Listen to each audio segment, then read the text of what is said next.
오늘 우리에게 주신 하나님의 말씀은 에스겔서 14장 23절부터 15장 1절에서 8절까지 말씀입니다. 너희가 그 행동과 소행을 볼 때에 그들에 의해 위로를 받고 내가 예루살렘에서 행한 모든 일이 이유 없이 한 것이 아닌 줄을 알리라. 주 여호와의 말씀이니라. 여호와의 말씀이 내게 임하여 이르시되 인자야 포도나무가 모든 나무보다 나은 것이 무엇이랴. 숲속의 여러 나무 가운데에 있는 그 포도나무 가지가 나은 것이 무엇이랴. 그 나무를 가지고 무엇을 제조할 수 있겠느냐. 그것으로 무슨 그릇을 걸 못을 만들 수 있겠느냐. 불에 던질 땔감이 될 뿐이라. 불이 그 두 끝을 사르고 그 가운데도 태웠으면 제조에 무슨 소용이 있겠느냐. 그것이 온전할 때에도 아무 제조에 합당하지 아니하였거든 하물며 불에 살라지고 탄 후에 어찌 제조에 합당하겠느냐. 그러므로 주 여호와께서 이같이 말씀하셨느니라. 내가 숲풀 가운데 있는 포도나무를 불에 던질 땔감이 되게 한 것 같이 내가 예루살렘 주민도 그같이 할지라. 내가 그들을 대적한즉 그들이 그 불에서 나와도 불이 그들을 사르리니 내가 그들을 대적할 때에 내가 여호와인 줄 너희가 알리라. 내가 그 땅을 황폐하게 하리니 이는 그들이 범법함이니라. 나 주 여호와의 말이니라 하시니라. 아멘. 소망이 없는 내 삶에 간절한 소망 그분의 나라 간절한 기도 주님 나라 기다리니 승리의 주여 소망 되소서. 내 삶이 편할 때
주님의 크신 은혜가 여러분에게 가득하시기를 바랍니다.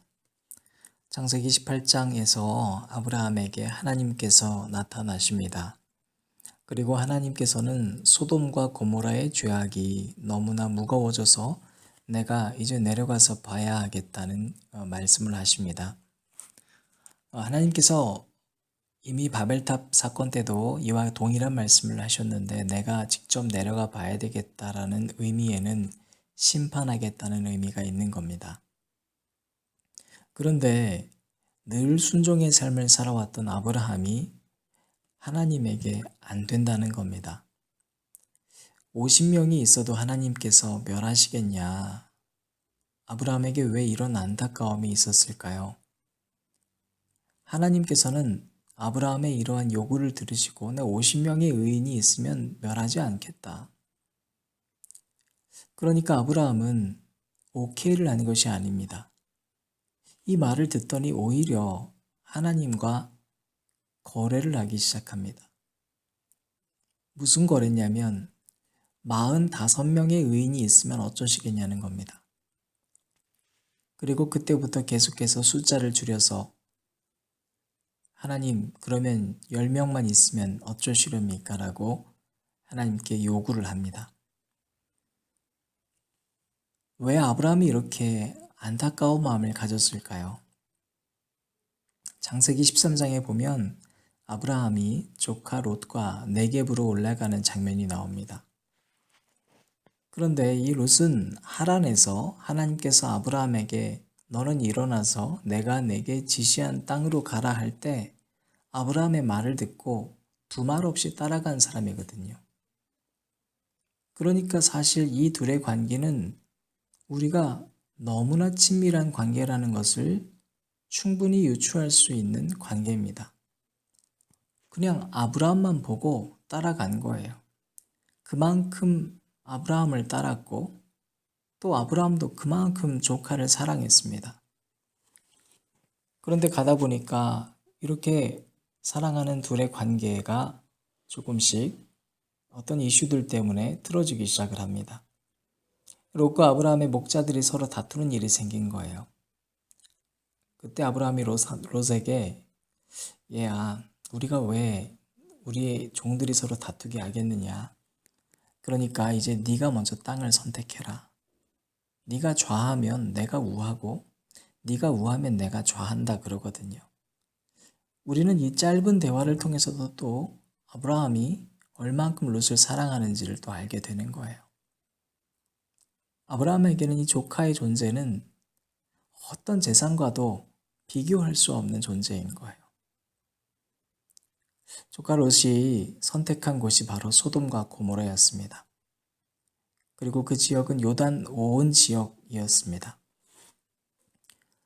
그 상황에서 하나님께서 난데없이 이 소돔과 고모라를 멸하시겠다 하시니까 얼마나 아브라함의 마음이 아프겠어요.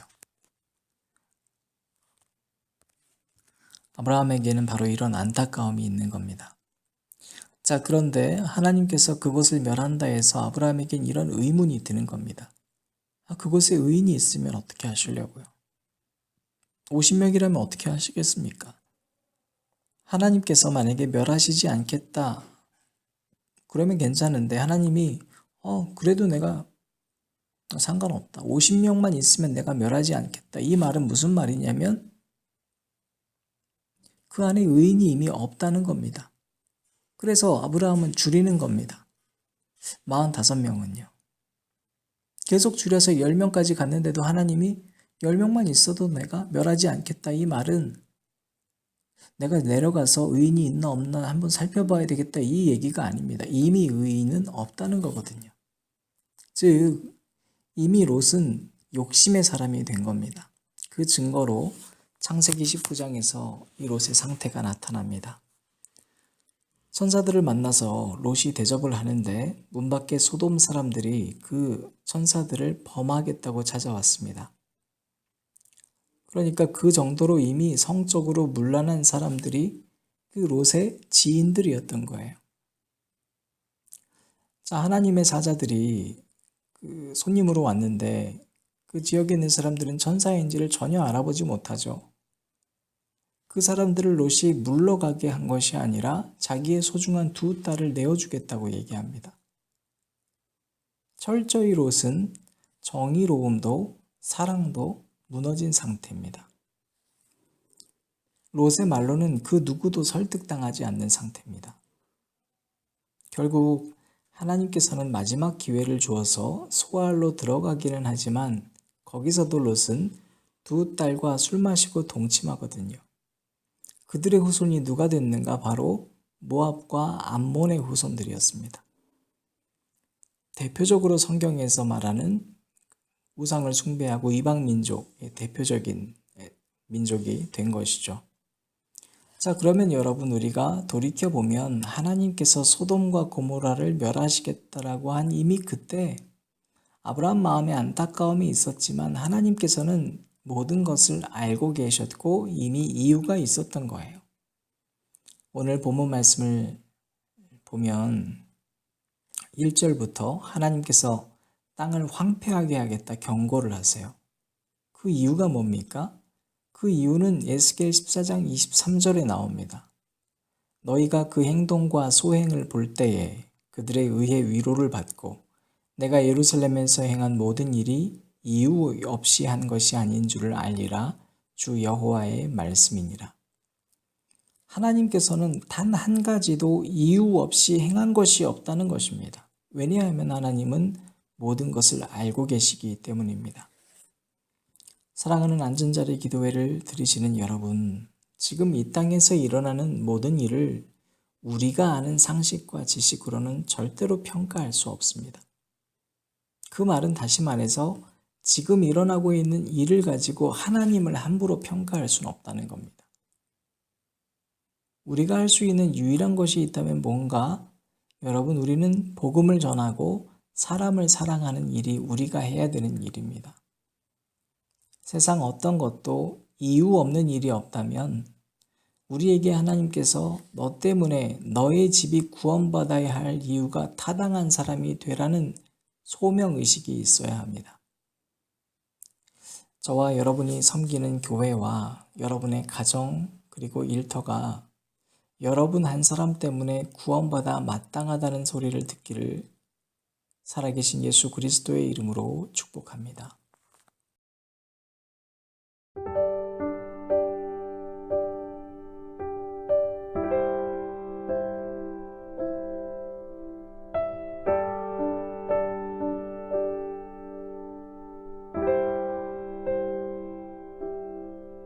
철저히 무너진 삶 속에서 하나님 나에게 역사하시고 믿음의 시선을 허락하사 주를 주목하게 하시네. 때로는 견디기 힘들 때도 하나님 언제나 함께 하시며 은혜와 진리의 성령 주사 주만 바라보게 하시네. 내가 봅니다. 영원한 주를 봅니다. 귀로만 들었으나 이젠 봅니다. 내가 봅니다. 존귀한 주를 봅니다. 연약한 내 영혼이 이젠 주를 봅니다.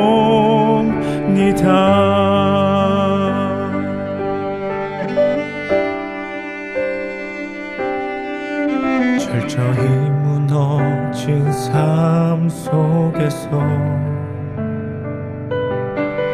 하나님 나에게 역사하시고 믿음의 시선을 허락하사 주를 주목하게 하시네. 때로는 견디기 힘들 때도 하나님 언제나 함께 하시며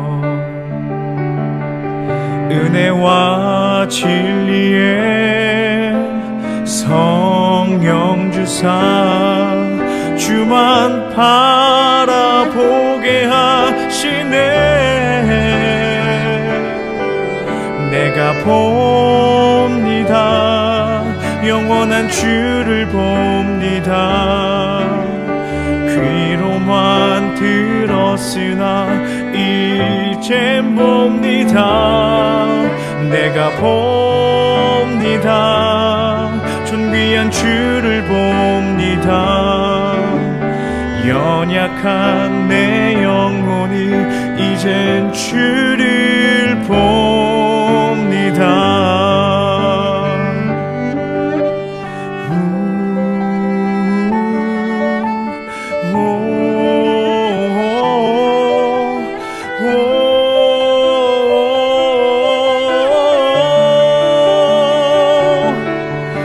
은혜와 진리의 성령 주사 주만 바라보게 하시네.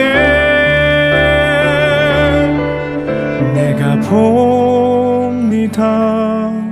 영원한 주를 봅니다.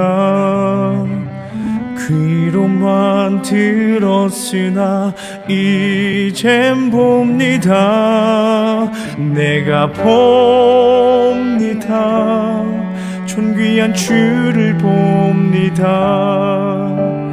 연약한 내 영혼이 이젠 주를 봅니다. 연약한 내 영혼이 이젠 주를 연약한 내 영혼이 이젠 주를 봅니다.